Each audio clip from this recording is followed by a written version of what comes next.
présence.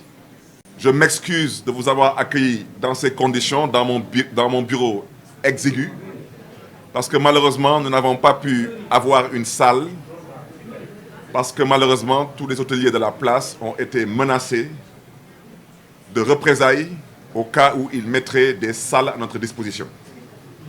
Je voudrais seulement rappeler à Monsieur le Président de la République du Sénégal, son Excellence Monsieur Bassirou Diomaye Diakhar Faye, qu'il y a quelque temps de cela, dans le cadre de la coalition Yewwi Askan Wi, on louait librement des salles dans ce pays, on communiquait librement et il n'y avait aucun hôtelier qui était menacé de représailles parce qu'il exerçait sa profession, entre autres, de mettre à disposition des salles moyennant une rémunération. Et j'espère que cela prendra bientôt fin parce que nous sommes dans une république, dans un État, dans une nation qui est dirigée par l'excellence, le président Faye. Je voudrais à ce titre dire que notre démocratie traverse une période de trouble, où les principes fondamentaux de l'état de droit sont mis en mal. À ce titre, je souhaiterais mettre l'accent sur 2 points. Le premier point concerne ma révocation politique, qui est illégale et arbitraire. Au-delà de ma modeste personne, au-delà de mon mandat, je souhaiterais dire qu'aujourd'hui, je lève la voix pour dénoncer la confiscation du vote populaire du peuple de Dakar. Dire aujourd'hui qu'il y a plus de 500 collectivités territoriales au Sénégal. Il y a plus de 500 maires au Sénégal. Il y a une seule mairie qui a été ciblée, un seul maire qui a été ciblé, un seul poste qui a été ciblé et un seul vote d'un seul peuple qui a été détourné, en l'occurrence le peuple de Dakar. À ce titre, je voudrais dire à son Excellence M. Bassirou Diomaye Diakhar Faye qu'il est le seul et unique garant du bon fonctionnement des institutions. À ce titre, lui rappeler qu'il y a quelques jours, il a confirmé avoir libéré la justice du Sénégal. Mais je voudrais lui dire que c'est très bien. Nous l'avons accueilli avec beaucoup d'enthousiasme.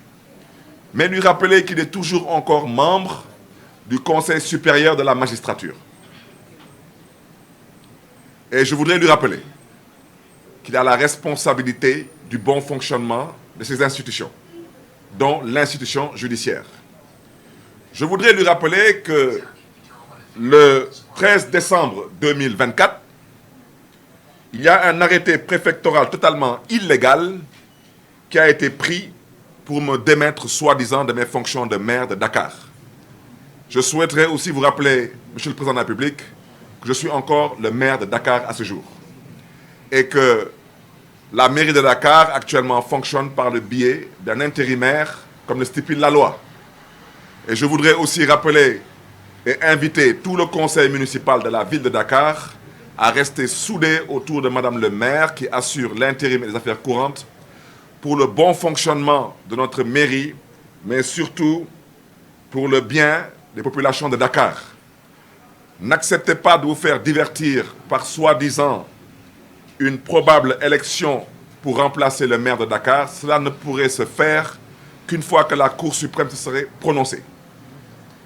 Pour revenir à notre sujet, inviter le président de la République à bien vouloir assurer et s'assurer du bon fonctionnement de l'institution judiciaire. Je voudrais rappeler que l'article 135 du Code général des collectivités locales stipule clairement qu'un maire ne peut être révoqué que par décret présidentiel. Et Monsieur le Président de la République, je n'ai pas encore vu ce décret présidentiel. Et seulement en cas de crime ou de faute grave, après une procédure contradictoire. Et je voudrais rappeler que dans le cas de cette révocation dont je fais l'objet, il n'y a aucune condamnation pour crime, il n'y a aucune audition, je le répète et le rappelle et le confirme, il n'y a aucun décret présidentiel et cet arrêté préfectoral est constitutif d'un excès de pouvoir manifeste. Il est donc caduc en droit. Et par ricochet, vous me permettrez d'interpeller respectueusement la Cour suprême pour vous dire qu'il ne s'agit pas de moi. Moi, je m'occupe d'autre chose aujourd'hui. J'ai d'autres objectifs et j'ai d'autres ambitions. Il ne s'agit pas de mon mandat de maire. Je voudrais vous rappeler que je suis d'abord un citoyen sénégalais.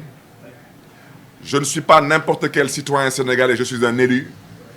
Je ne suis pas n'importe quel élu, je suis le maire de la capitale du Sénégal, Dakar. Et je voudrais vous rappeler que Dakar est la seule ville du Sénégal citée dans la Constitution du Sénégal. Je voudrais vous rappeler que vous tous, autant que vous êtes, vous vous réveillez à Dakar, vous habitez à Dakar, et Dakar est le siège de la Cour suprême du Sénégal. Dakar ne peut pas être la seule ville du Sénégal aujourd'hui qui ne dispose pas d'un maire élu au suffrage direct. C'est anormal, c'est illégal et c'est manifestement antidémocratique. Je ne reviendrai pas sur ceux qui ont braqué la mairie de Dakar. Ceux qui me connaissent savent que je ne parle pas en l'air. Je ne menace pas. Je le dis et je le répète avec force. Et je prends tout le peuple sénégalais à témoin. Ceux qui ont commis ce crime contre le peuple de Dakar, ceux qui ont braqué la mairie de Dakar, ceux qui ont détourné le vote de Dakar seront punis. Ça, je vous le promets. Ça prendra le temps que ça prendra, ils seront punis. Quel que soit leur grade, leur titre, leur rang et tout protocole observé. Le Sénégal est une république et à ce titre, on doit apprendre à se respecter. Je voudrais donc dire que la Cour suprême est invitée ou à se prononcer, donc à confirmer que l'arrêté préfectoral est légal. À ce titre, je souhaiterais dire qu'elle est dans l'obligation de vous indiquer la loi qu'elle va convoquer et les articles qui seront aussi éventuellement convoqués. Je le répète, ça n'existe pas. Ou dans le cas contraire, la ville de Dakar doit rendre justice au peuple de Dakar en respectant le vote du peuple de Dakar. Ou la Cour suprême a aussi l'autre option, c'est de s'emmurer dans un silence qui ne dirait pas son nom. Et j'espère qu'on n'en arrivera pas là. À ce titre, j'espère que la justice de notre pays, que le président Bassirou Diomaye Diakhar Faye a dit être libéré, ne sera pas une justice coupable d'un déni de justice. C'est mon intime conviction. Pour ne pas être long, vous me permettrez de terminer sur un deuxième élément. C'est un élément relatif aux atteintes graves à la liberté d'expression. Rappelez à ce titre que le Sénégal est un état de droit, pour ceux qui l'ont oublié. Rappelez aujourd'hui qu'il y a quasiment une bonne vingtaine de détenus politiques, pour ne pas dire d'otages politiques, qui doivent être libérés. Et dans les jours à venir, nous travaillerons à cela parce que je reste convaincu qu'il y a une nécessité de mettre en place une vaste coalition d'acteurs politiques, de la société civile, et je rappelle que cette société civile n'est pas constituée de fumier, et surtout d'activistes et de lanceurs d'alerte.